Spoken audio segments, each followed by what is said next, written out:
So, I will read. okay, thank you. Thank you. So we continue reading from Bhagavad Gita as it is from the introduction. Those whose intelligence has been stolen by material desire surrender unto the demigods and follow the particular rules and regulations of worship according to their own natures. Here it is plainly said that those who are directed by lust worship the demigods and not the Supreme God Krishna. When we mention the name Krishna, we do not refer to any secretarian name. Krishna means the highest pleasure. We are all hankering after pleasure. So what happens is, why do we go to demigods? Usually we always go to demigods because, oh, I have a problem now. I have a problem and I want the desire to be fulfilled. Let me pray. Let me pray to Lord Shiva. I've heard he's very, very kind and he's easily to be pleased. And so let me pray to Lord Shiva. And so very easily, he's going to fulfill my desire. That's the reason. Or we'll say, let me go to Durga Devi. I know she's very kind. She will fulfill my desire. So you see, we are usually going to the demigods because we want to fulfill our material desire. And that's the reason we keep worshipping them. But Krishna is saying to us in Bhagavad Gita that don't worship the demigods. Why? Because they will fulfill your desire, but you'll still remain in the material world. You won't be able to get out of here. So what is Krishna proposing? That you come, you have material desire, no problem. You come to me and I will fulfill your desire. And not only that, I will take you out of this material world. I will take you out of this material world. So that's the reason. And Krishna, it means highest pleasure. Krishna, highest pleasure. We are all looking for pleasure. The soul, we are all pleasure seeking. You know, if I tell you, you go here and you're going to suffer, would you go? So, am I mad? Or are you mad? You're telling me to do something which is going to make me suffer. None of us are going to do anything which makes us suffer. We are all pleasure seeking. Ananda Maya Bhyasat. So, and the only way, the only place we can find pleasure is when we connect ourselves to Krishna. You know, if we are thirsty, we have to go drink water. If we are thirsty and if we don't drink water, our thirst is not going to be quenched, right?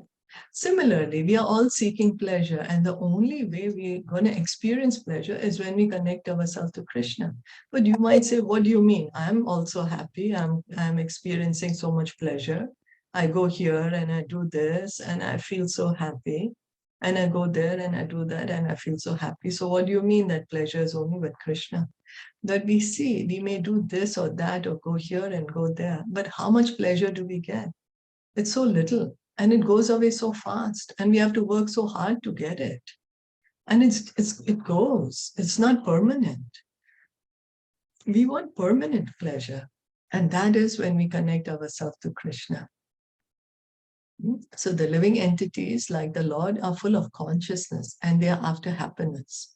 The Lord is perpetually happy, and if the living entities associate with the Lord, cooperate with him, and take part in his association, then they can also become happy. That is our true happiness. Right now, what we are thinking happiness is sense gratification. You know, what we are thinking happiness is some kind of sense pleasure which we get. Sure, of course we do. We do experience it, but it's very little. It's very little compared to what we are capable of experiencing and what we desire to experience. So this unending pleasure we can experience when we connect ourselves to Krishna. So reading on. Is it convenient for anyone else to read, Neha? Because I can read until they come. I can read for some time. Yeah. Yeah. Yeah. Okay. The Lord descends on this moral world to show his pastimes in Vrindavan, which are full of happiness. When Lord Sri Krishna was in Vrindavan, his activities with his cowherd boyfriends, with his damsel friends, and with the other inhabitants of Vrindavan, and with the cows were all full of happiness. The total population of Vrindavan knew nothing but Krishna. But Lord Krishna even discouraged his father Nanda Maharaj from worshipping the demigods Indra because he wanted to establish the fact that people need not worship any demigod. They need only worship the Supreme Lord because their ultimate goal is to return to his abode. So as we were just saying, we pray to Lord Shiva or Durga Devi or so many other demigods. There's so many demigods that we like to pray to because we want something material. Huh? So they may fulfill our desire. They may fulfill. But we'll still remain in the material world. We'll still continue to think we are the body. We are still not understood who we truly are. Because we are spirit souls and we each have a spiritual identity. We have a spiritual body. We each have a spiritual identity and we each have an eternal loving relationship with Krishna. But when we are worshipping the demigods, we are not able to recognize that. We are not able to understand that. It's only when we approach Krishna that we will be able to gradually understand our real identity. We may say, what do you mean real identity? This is my name, this is my family, I'm born in this country, I'm this nationality, but that is not our true identity. That is the identity of the body that we are living in. What happens after we give up this body? Then we are in another body. And then we say, oh, I have a new name, I have a new address, I have a new country, or maybe even a new universe, or I have a new species. So who am I? The soul. The soul has an eternal relationship with Krishna. And that we can revive only when we worship Krishna, the Supreme Lord. And our aim is not to continue remaining here in the material world. Our aim is to go back to the spiritual world. Go back home, back to Godhead. So if at any point of time anyone has any comments or questions, please just, you can just say it at that time. Yeah. Okay. The abode of Lord Sri Krishna is described in the Bhagavad Gita, 15th chapter, 6th verse. Na tadbhasyate suryo na shashanku na pavaka yad katva na nivartante tadhama paramam mama. That supreme abode of mine is not illuminated by the sun or moon, nor by fire or electricity. Those who reach it never return to this material world. This verse gives a description of that. Should I read or? Yes, please. Yes. Okay. So if they come then in the middle, I'll stop. Yeah. This verse gives a description of that eternal sky. Of course, we have a material conception of the sky, and we think of it in relationship to the sun, moon, stars, and so on. But in this verse, the Lord, okay, and so on. But in this verse, yeah, sorry, states, no problem, that in the eternal sky, there is no need for the sun, nor for the moon, nor electricity or fire of any kind, because the spiritual sky is already illuminated by the Brahmajyoti, the rays emanating from the Supreme Lord. So Krishna is telling us about the spiritual world in Bhagavad Gita. We only need to understand properly what Krishna is saying in Bhagavad Gita. He's saying that, so we have experienced that here in the material world, we need the sun and moon. If we don't have the sun, how are we going to see? We won't even be able to survive here. It's going to be so cold, you will die. And then how do we see anything? You'll say, I'll switch on my light. Yeah, but then where's the electricity coming from? It's all coming from the sun. You'll say it's coming from, oh, now no need solar energy. Now we have wind energy, or we have, hydro energy. That's what's powering our electricity. But the source of light in the material world is the sun. Is the sun. And where is the sun getting its light from? It's getting it from the Brahma Jyoti. And what is the Brahma Jyoti? The Brahma Jyoti is the light which is coming from Krishna's body.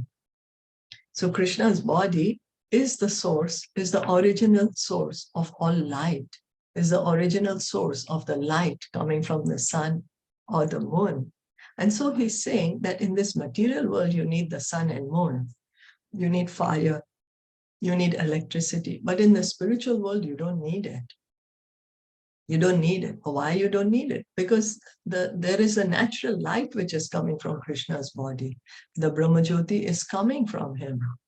So we don't need the sunlight. And what else he says? He says that once one reaches any of these spiritual planets, any of these Vaikuntha planets, one does not need to come back to the material world.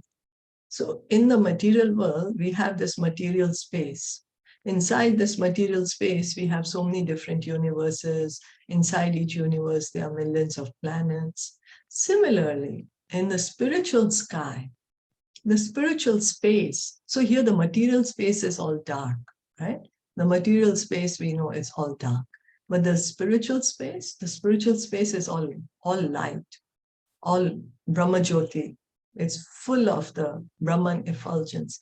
And in this light, in this spiritual sky, there are many spiritual planets floating around. They are called the Vaikuntha planets, the spiritual planets. And once one reaches there, then we don't need to come back here to the material world again.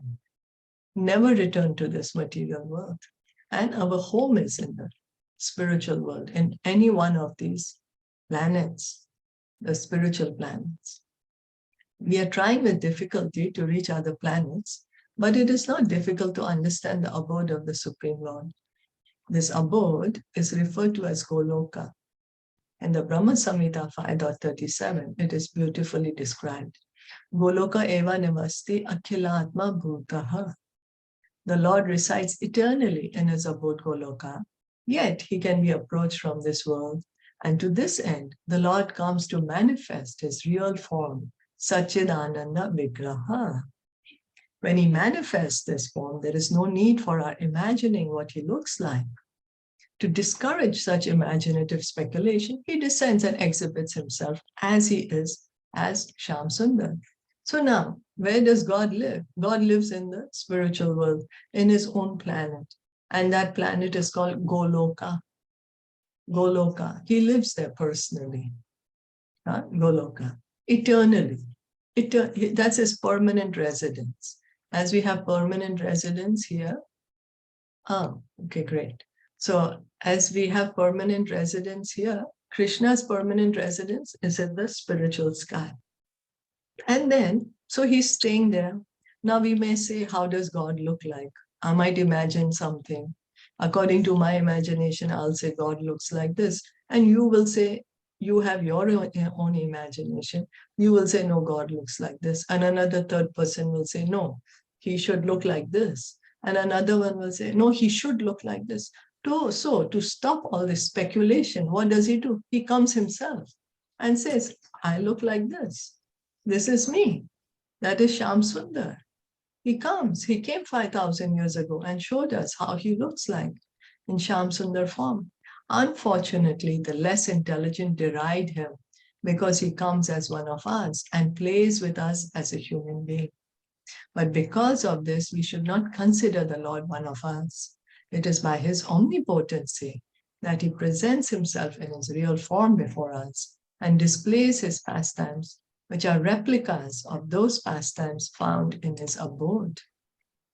So just because Krishna comes in front of us and says, I'm God, many people say, no, you're not God, you're same like us. Otherwise, how could you be here in the material world? How could you have a form which looks like a human? And so you're not God. But then if we say that, we are fools. We are less intelligent. Krishna says himself, Avajananti mam muda manushim tanum ashritam. He says that fools deride me because I have come. I appear in this human-like form. So they cannot understand my true nature. They're not able to understand that I'm transcendental. My form is transcendental. It's not material. It's like the example that Prabhupada would always give of the prison. And he would say king, because in those days there were still kings, but now we don't have. So we can use president. So if the president enters the prison and the prisoner thinks, oh, the president has come inside the prison, so he must also be a prisoner. So he's like me, he's a prisoner. The prisoner is not able to understand the president came by his own will. He was not forced by the police to come there. And he can leave also at his own will. When he decides he wants to leave, he will leave. Nobody can keep him there. But the prisoner, he was forced by the police to come inside the prison, and he cannot leave by his will. Only when his term gets over will he be let loose. So this is our position. Krishna comes in a human-like form, and we foolishly think, oh, Krishna, well, how can he be God? I know, he's like a great king, or I know, he's like a, son of Nanda Maharaj, like a Vaishya, agriculture, cowherd people. No, but he's God. He's God. And he is displaying his pastimes in front of us. So we should be we should try to understand what Krishna is saying when he's coming in this eternal transcendental form, instead of disregarding and saying, oh, he's just like me. So the prisoner, because then the prisoner, he's not taking advantage of meeting with the president. The president can help him get out. But but the president, sorry, it's just a sneeze coming and not coming. But the prisoner keeps thinking, oh, this is just another prisoner. What good is he? But if he understands this is the president, he can help me get me out of here. Let me be nice to him. President will take him out. That's our position. Krishna is coming, talking about himself. And we are saying, oh, no, who are you? You're not God. So we should try to hear what Krishna is saying in Bhagavad Gita and not be foolish. Yeah. Any comments or questions on that?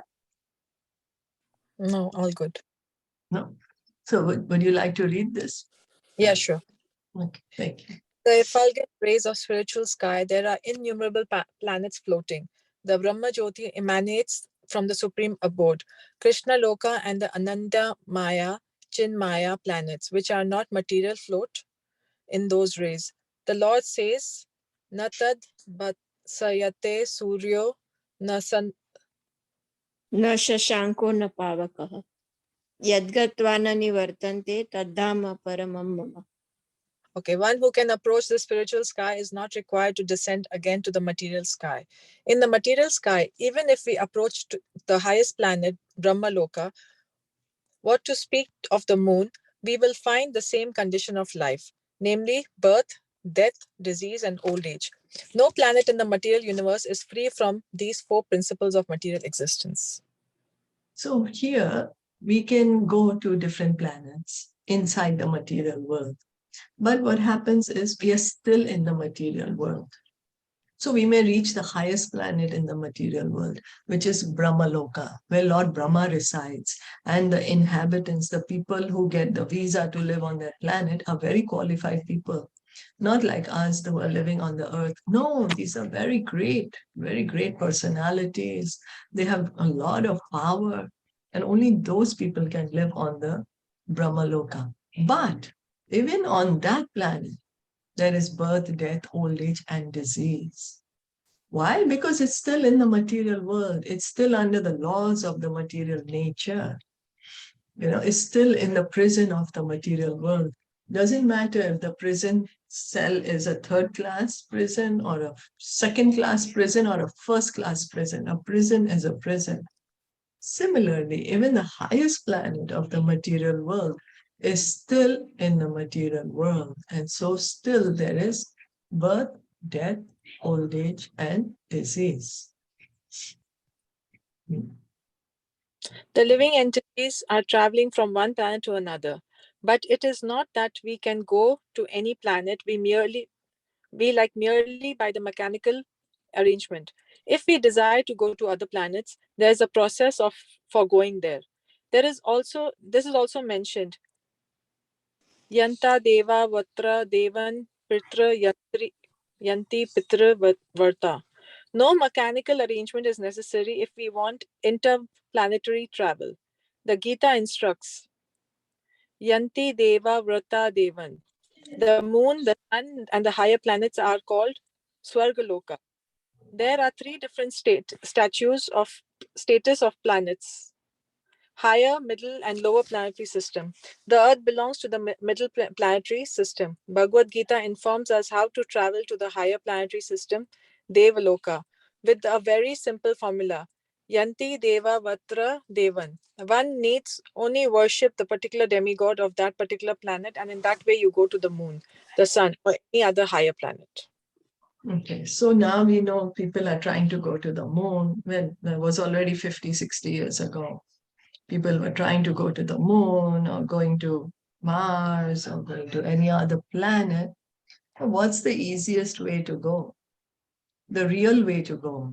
Because, we might go and suppose the scientists, they went to the moon, but they say there's nothing on the moon. But here in the Vedas, we can understand that the moon is a higher planet than the Earth. There's much better living conditions there. It's even more luxurious over there. That's why it's called one of the Swargalok. So Bhagavad Gita, Krishna says, whichever planet you want to go to, you can worship that demigod and you can go to that planet. So suppose we want to go to the sun planet. What we have to do is simply worship the demigod of the sun. And after we leave this body, we can go to the sun planet. Or if we want to go to the moon planet, worship the moon demigod, and we can go there. Krishna also says that if we worship the ghosts and the spirits, we will go to the planet of ghosts and spirits. If we worship the ancestors, Pitran, if we worship the Pitran, the ancestors, we will go to the ancestors' planets. So whichever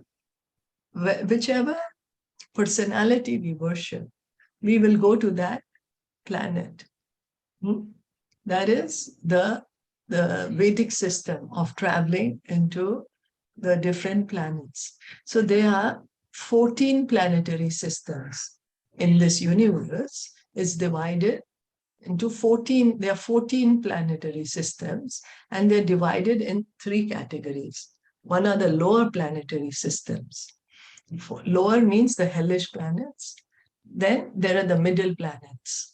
The middle planets are the earthly planets, like this Earth. We are in the middle planets. And then higher planets. Those are the heavenly planets.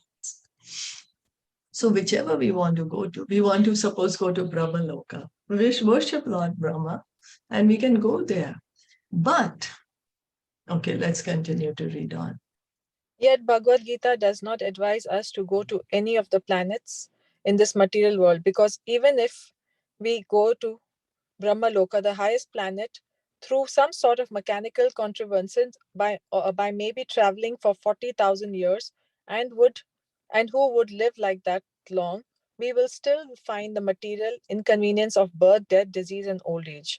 But one who wants to approach the supreme planet, Krishna Loka, or any other planet within the spiritual sky, will not meet with these material inconveniences.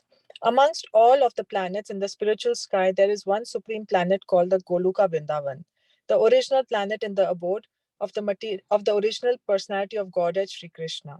All of this information is given in Bhagavad Gita, and we are given through its instructions, information, how to leave the material world and begin a truly blissful life in the spiritual sky. I'm sorry. Yeah. Yeah. So the 14 planetary systems, lower, middle, higher, Earth, heavenly planets, they're all inside this material world. And Bhagavad Gita is telling us, okay, in the material world, this is how you can go to any planet. But Bhagavad Gita is telling us that even if you go to Brahmalok, which is the highest planet in the material world. Highest. So we have luxuries here, we have good things here in the earth, but even in unimaginable ways is there in Brahmalok. So someone may say, okay, I have a desire to go there. But what happens even if you go to the highest planet? There's still going to be birth, death, old age, and disease. You can be there only for a temporary, short period of time. Why? Because it's still not your original position. We are the spirit souls. We are not the body. So even if we go to Brahmalok, we have a material body still. Even if we go to the Swargalok, we still have a material body. If we are going to Chandralok, we have still a material body.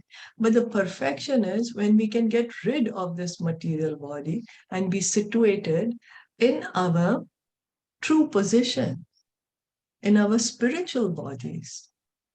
In our spiritual bodies. And how can we do that?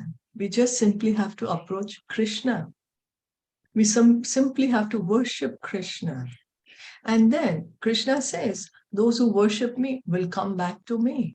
Krishna, where does he live? He lives in the spiritual sky, in the spiritual world, in the highest planet of the spiritual world, which is called Golok Vrindavan.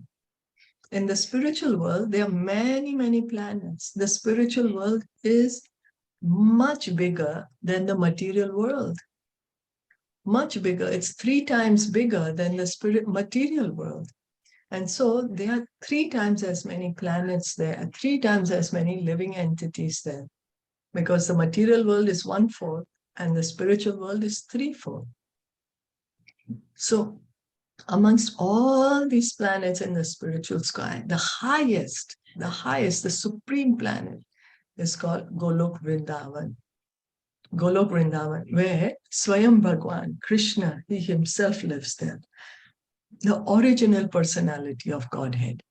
He's called the original personality of Godhead, from the person from whom everything has begun. That is Lord Shri Krishna. And all this information is given to us in Bhagavad Gita, and how we can go back, how we can go to this planet is also given to us in the Bhagavad Gita. And our true life begins when we go back home, back to Godhead, because that is our true identity. Till the time we are in the material world, it's not our true life. It's not our what do you say? Yeah, not our true life. It's not in our original position. But once we go back home, back to Godhead, then we are in our spiritual position. We are in our original position, and we can engage in our original activities. And that life is blissful, blissful. There is no sadness, no unhappiness, no moroseness, no lamentation, no death, no anxiety, no fear. It is only bliss and bliss and bliss. It's full of happiness, full of knowledge, and it's eternal. So we should try to go there. Try to go there. And that begins by hearing and chanting. The more we hear and chant, the more we are closer to going back home, back to Godhead. Is that okay? Yeah. Any comments or questions? No, all clear. Okay, then we'll stop here for today. Okay, thank you so much for listening and enjoying it.